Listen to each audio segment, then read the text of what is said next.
Welcome to Missing the Mark, where we look for meaning in strange places. I'm Christopher. Today I'm going to talk about the subject, does suffering make for great art? And the answer is going to be yes in some cases and no in an awful lot of cases, just to give you upfront where I'm going. I'll talk first about yes, or the yes one, because it'll also help to explain the no one, and it's also shorter. So the way that suffering can produce great art is that suffering creates a need. Intrinsically suffering is a deprivation of some kind. Something is not there that should be there. So, to take a really trivial case, suppose that you are suffering because you are too cold. You are lacking the heat necessary to keep you alive, and so you feel this is suffering. On the flip side, when things are too hot and you are being burnt, you are in a situation where you are lacking an environment that allows you to continue living. You lack an environment that enables you to, at a cellular level, do the things you're supposed to be doing. And so, though obviously heat is more active than cold, since heat is the presence of energy, but undirected energy. And that's sort of the key. It's the undirected energy. It's the lack of direction in the energy which is in the environment, which is causing all of the destruction of the order within your body, and therefore is also suffering. If you are hungry, if you are tired, all these forms of suffering, these, again, simple forms of suffering, but forms of suffering which are lacks of something. Pardon. And so you can see that. You can generalize, of course. So when you have stress, in general, what stress is, if you look at it, and I don't want to get into too much detail, but just to sort of indicate the direction that the solution to that is in. When something is stressing you, that is invariably some form of, there are things that are going on which are going to interfere with the order that exists within your life and destroy this in some fashion, such that the goodness in your life is going to be taken away in some form, whether by something bad happening or that directly interferes with it and ceases to causes the good that you are used to cease to be, or whether there is some sort of lack that is coming up, further lack that is coming up that will induce this lack, such as not having the resources necessary for that goodness. So all those kinds of stress and suffering. Take some of the classic ones, death of a loved one, not very hard to see how that's a lack. Heartbreak in romance, well, you're lacking the lover. Loss of a friend, all of the really big ones are generally pretty obviously lacks as well. So you're lacking something. This creates the feeling of need, that there is something that is missing, and you feel this need, that there should be something there that there isn't. And so you can turn to art in order to help yourself to see the goodness in the world, though your attention is being drawn to this tremendous lack that is not there. By turning to art, you can manifest goodness in some way that is highly visible to yourself, and in so doing remind yourself of the big picture, that even though you lack this particular thing, that the world itself is run by God towards some good end. And though we live in the parable of the wheat and the tares, that's the one where the farmer sowed, the landowner sowed good seed, and then in the night an enemy came and sowed weeds, and then when everything rose up, the worker said, "Didn't you sow good seed?" And he said, "Yes, but some enemy clearly came and sowed bad seed as well." And the worker said, "Well, shall we tear the weeds up?" And he said, "No, don't, lest you also tear up the wheat. Let them all grow next to each other, and then at harvest time, first cut the weeds and take it off and burn it, and then come and collect the wheat." And so, this is the parable of why evil is permitted in the world.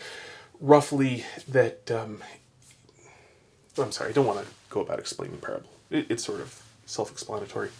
Anyway, the point being that you remember that there is a purpose to this, even though when you are, in the moment, you can't see very far. You can't really see what the purpose of it is. You don't understand it.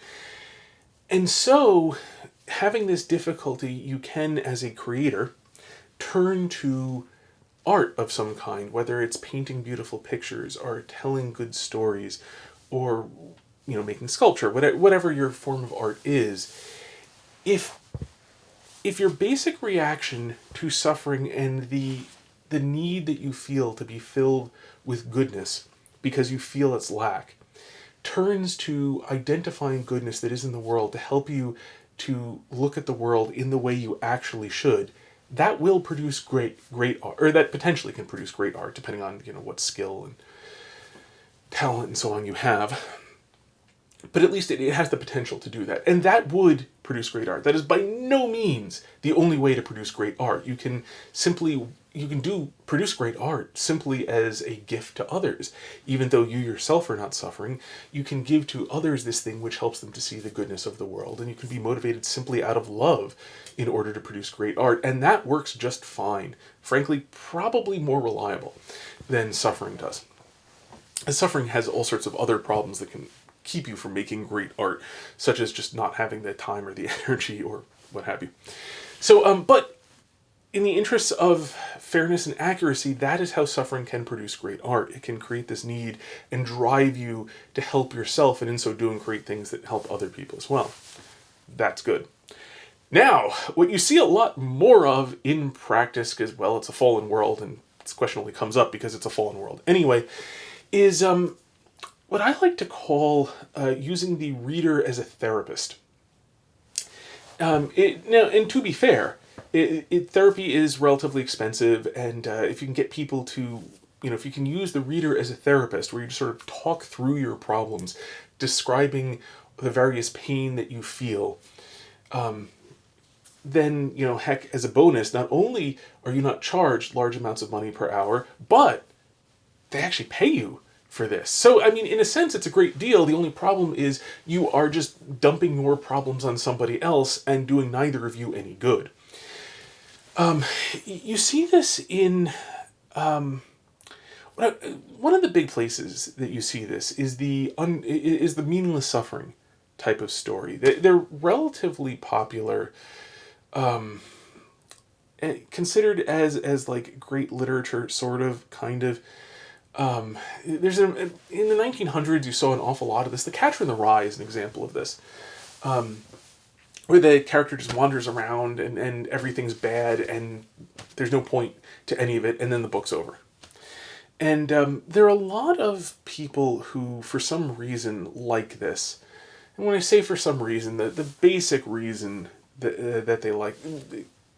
threads, right? Everything's always threads. Anytime you have a rope, there are a lot of fibers intertwined that make up the final thing. But among those threads are, it can help people to feel deep. These books tend to be very effective in the sense of they are emotionally communicative. You definitely feel things, and so a book that really makes you feel something can feel like there must be something important here, even though it's just, well, everyone's got bad days, and, it's not actually that hard to whine. I mean, what these things amount to is essentially whining in a very, very subtle sort of way, but, plus or minus, that's what they're doing. So, for various things put together, where essentially the suffering that goes into this is just communicated without any value, and the end result of an awful book like The Catcher in the Rye, it's been 25 years since I've read it, so to be fair, it could be slightly less awful than I remember it, but I do know somebody who was reading it, and she definitely didn't have anything good to say about it, so there's nothing contradictory came up recently, so I can say with reasonable confidence, you get you get this where it doesn't teach you anything, doesn't point to any sort of goodness, it doesn't help you to see the big picture in the world. As far as I can tell, about the only advantage it has is that if a person is too happy if everything is going too well, if you've got no problems of any kind, then this sort of book can help you to feel a little bit of sympathy for people who have problems. Although, in general, the other thing about these sorts of books, and in movies and whatnot, movies there's some asterisks on because there's so many different creative inputs that go into a movie. You rarely get an unalloyed sort of thing like you can in a book. It's it can sort of enable someone to vicariously feel like they've got problems for people who don't. I mean, when I say people who don't, I don't literally mean people who don't have problems, by the way, just because this is the internet. And there'll be people who will say, like, but everyone's got problems. Yeah, no kidding. Anyway, so you'll see that definitely. It can be somewhat nice to look at somebody else's problems for a change, because at least they're not your problems. In general, these books don't seem to have much of any value, to those sorts of movies and so on. About the only thing they warn you off of is, like, resolving to be miserable and making nothing but a string of terrible choices is a bad idea. And that is certainly true. It is absolutely true that an unbroken string of bad decisions is, well, a bad idea. That's fair.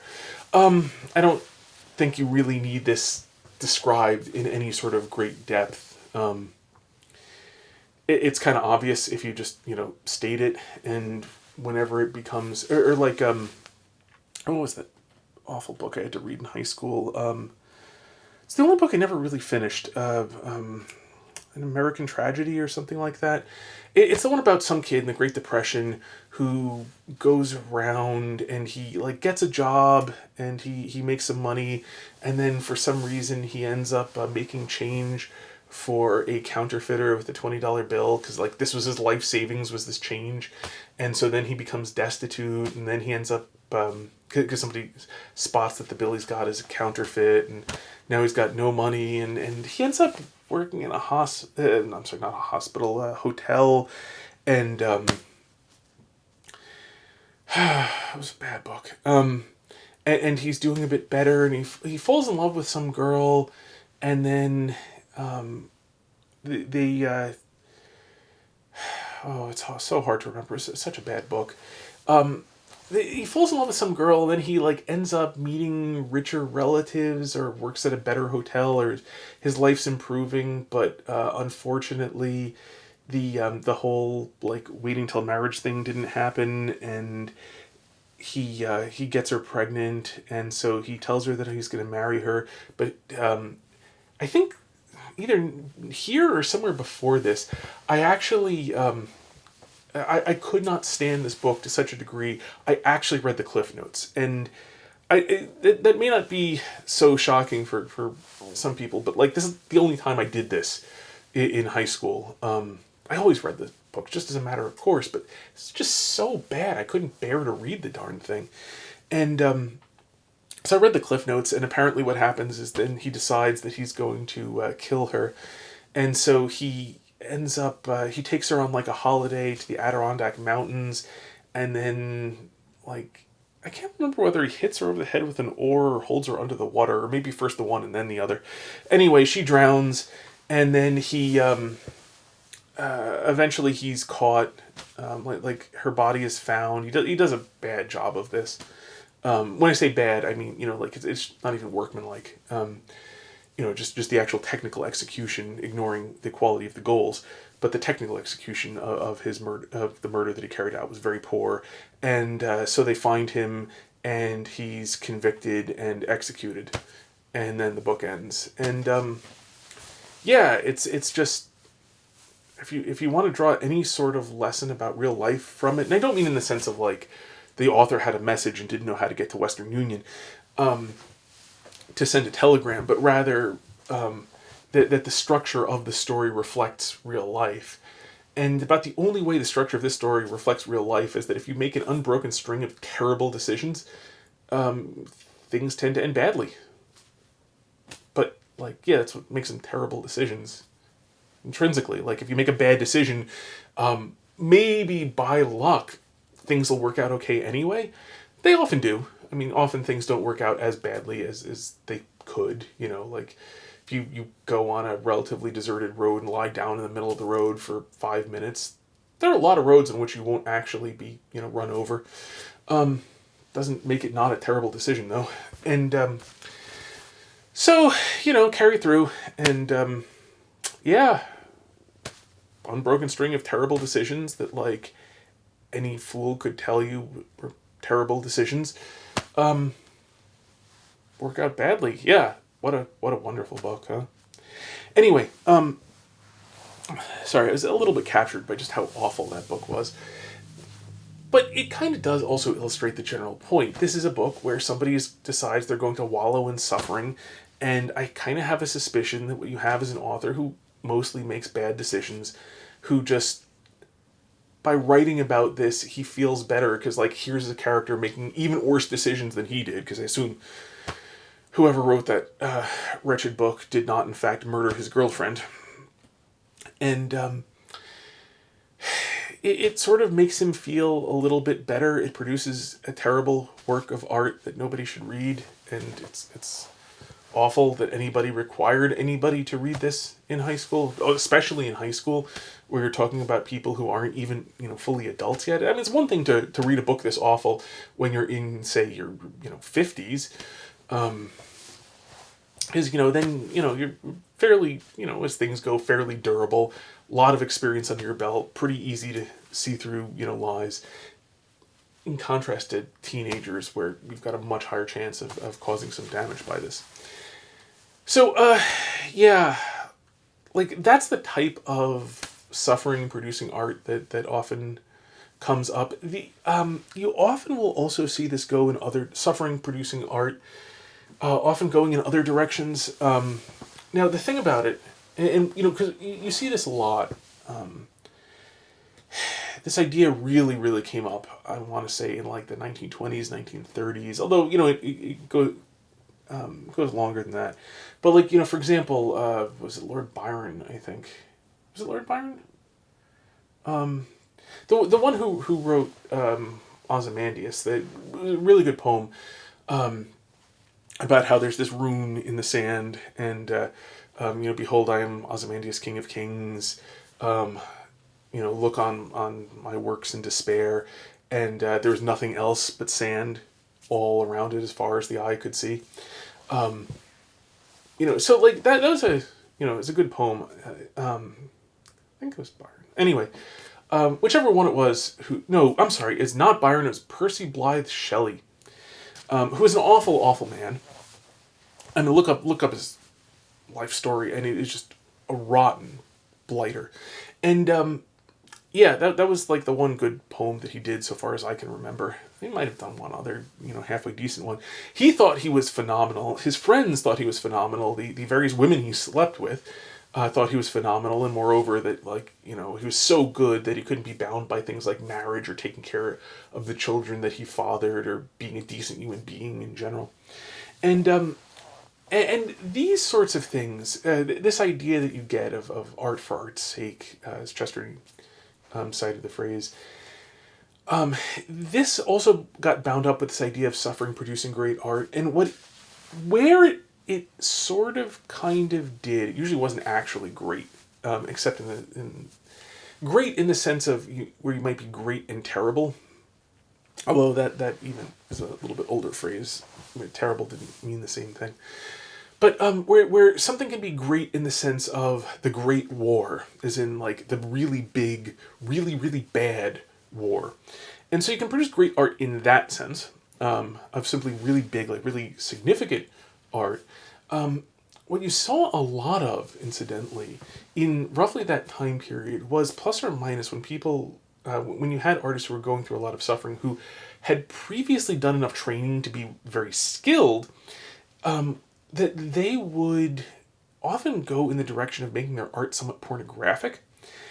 And they were driven to that in sort of by desperation, the desperation that they were in, the misery that they were in, tended to drive away their sense, and tended to drive away their regard for other people, and tended to drive away, rational thought in general. And so the impulses that would remain, and among them lust, would often be given sort of free rein, and so they would mix a sort of, they mix pornographic or quasi-pornographic elements with a great deal of skill that they had acquired at an earlier age when they weren't doing this sort of thing.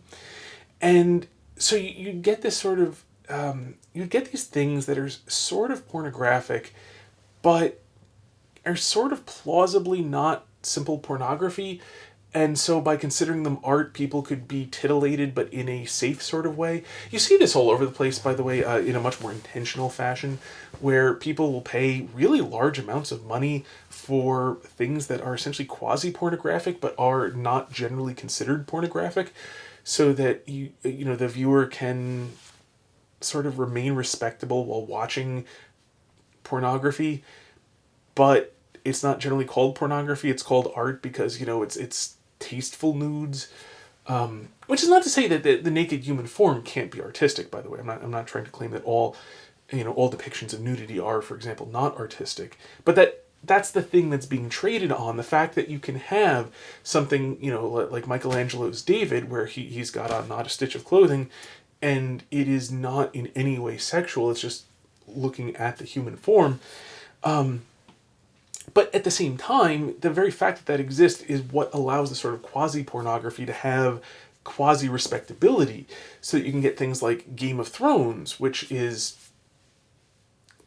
from all the descriptions that I've heard, I never watched it myself, but when people are arguing with you that the graphic sex scenes are integral to the plot because of the conversations that are happening while the characters are copulating on screen, kind of figure that this is this is that sort of quasi pornography where you hide the pornography as art and you work it into the plot of the story, and so it's not just pornography clearly. And by the way, just as a detail, there's a really funny video. If I can remember, I'll try to link it. I probably will forget, and if so, I apologize. But a really funny video called "It's Not Porn, It's HBO," and it's a series of actors telling their family members about these graphic, essentially pornographic scenes that are in the part they're about to play, and then the family member, sort of with tears in their eyes, tells them, "You're in a porno."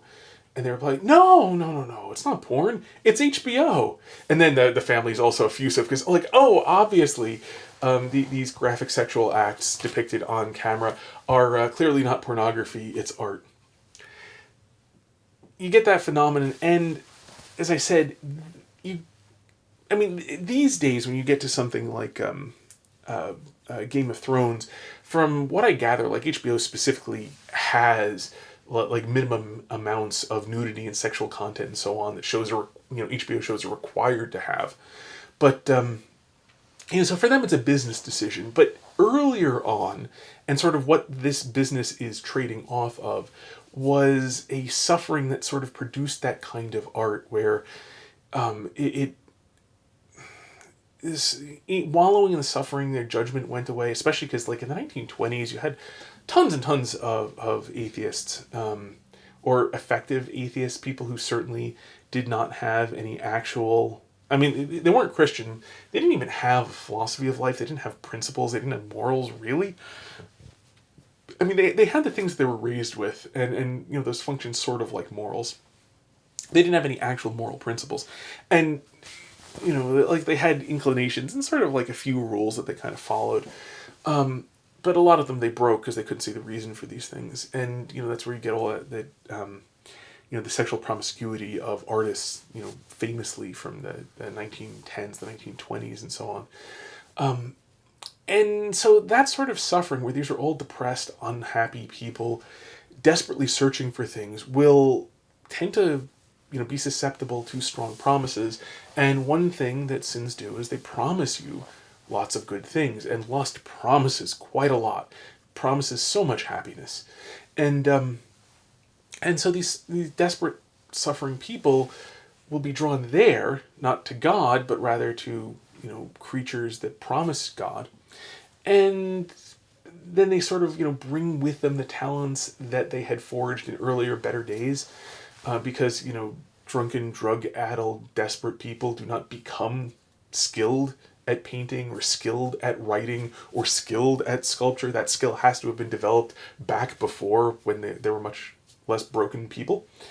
And yeah, so you get that, and they claimed that it was great art, and it frequently wasn't.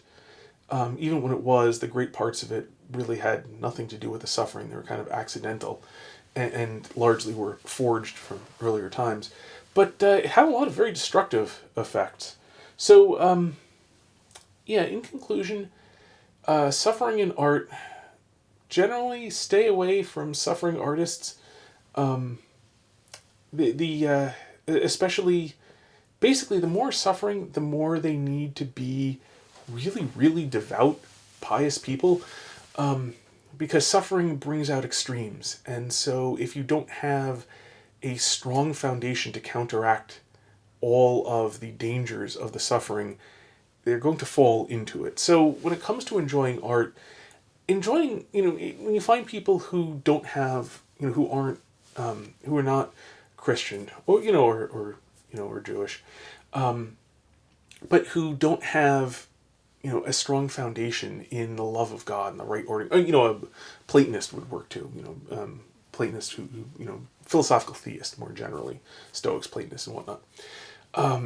Depending on the type, it also works quite well to be Taoist, for example. Anyway, there's specifics, but especially if you think about the book Christ the Eternal Tao, that sort of Taoist. Anyway, so if you don't have a strong foundation in understanding God runs the world, and in trusting God and in loving God, suffering will tend to make the art much more dangerous, and the quality will tend to be whatever the person had before, developed prior to the suffering. And roughly, the suffering just can be a prompt to action, to actually making art. And so if you don't have the sort of foundation to make good art, what's going to happen if the suffering doesn't just make a person become completely unproductive, is it will tend to make them produce very bad art. And you see an awful lot of that these days. But yeah, that's the relationship of suffering to art, suffering to good art and suffering to bad art. So, as I said, best way to make art is out of love, out of generosity, and other things work too, and a lot of things don't. Until next time, may you hit everything you aim at.